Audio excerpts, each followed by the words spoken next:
Itong aking huling awitin ay tribute ng tatlong musikerong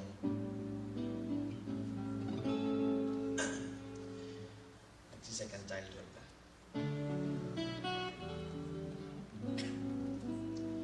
Di pa uso noon ang high-tech at wala pang alternative music. Ngunit ang kanyang mga awit ay totoo. Sa mga kantang sinulat ay marami ang nanulat. Kahit na ang karamihay di nagbago, buhay pa rin ang musika sa kaniyang gitara. Kahit na si Koyan Jess tumatanda na, buhay pa rin ang pag-ibig sa sariling himig. Kailan lang siya'y nag-umpisa. Nooy hindi po pwede, musikerong hindi pogi, ngunit naglakas loob siyang mag-iba. Sa taglay niyang katapangan, ang iba ay nabuhayan. Kung kaya kami ngayon marami na, ay pa rin ang musika sa kaniyang gitara. Kahit na si Heber ay tumatanda na, buhay pa rin ang pag-ibig sa sariling himig. Kailan lang siya'y nag-umpisa. Ilang beses nang napasabak, ilang beses nang napahamak sa lasing pulis at budget na aroy.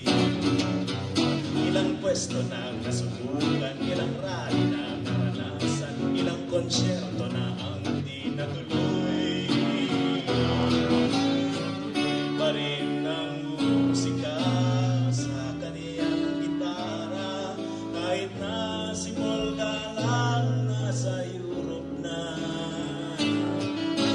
tuloy pa rin ang pag-ibig sa sariling himig.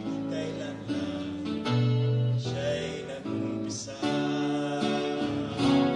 Ilang lyrics na nalimutan, ilang sablay na sa tugtugan, ilang kwerdas na kaya napati. Mangyayari rin kaya sa akin, ganun din kaya sasabihin ng mga nakababatang kapatid.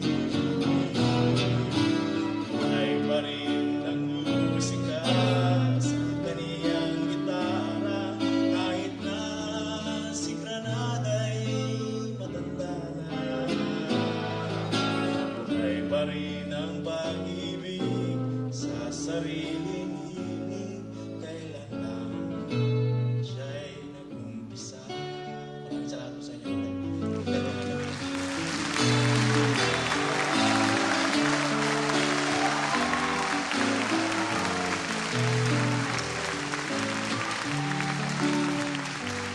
Kailan lang siya'y nag-umpisa.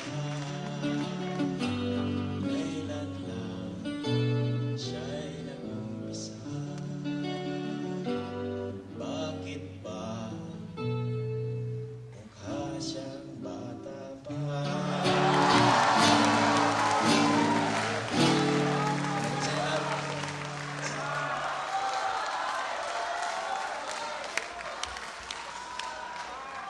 Sabi na.